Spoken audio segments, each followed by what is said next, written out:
Isang Filipino-Chinese producer named Iris Lee ang iniuugnay ngayon kay Sian Lim.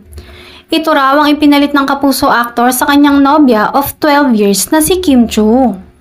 If this is the case daw, marami ang nang-uurot sa Chinita Princess that it's about time she jumped into another relationship. Ang problema nga lang, mismong si Kim na rin ang nagsabing getting into another romance will have to wait at the backseat. Not too soon umano. Sa tansyang araw niya, it will take several months before she falls in love again. Pero paano kung ang manliligaw ngayon ni Kim, tulad ng kumakalat na balita, ay isa raw bilyonaryong negosyante?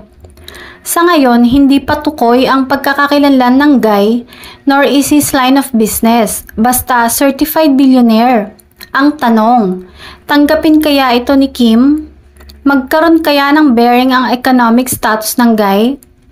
Komento ng mga fans, unang-una, hindi raw maaaring masilaw si Kim sa yaman ng kanyang manliligaw, as she is a self-made woman herself. Posible pa raw sunggaban yun ni Kim kung bago-bago pa lang siya sa showbiz.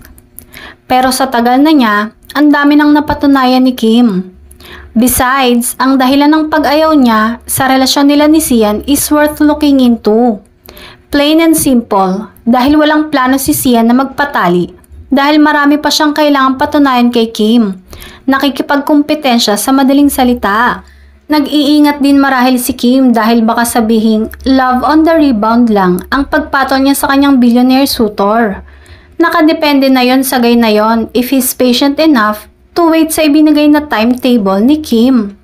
Magsisilbing test yon sa billionaire suitor kung gaano siya kasigasig at kaseryoso kay Kim.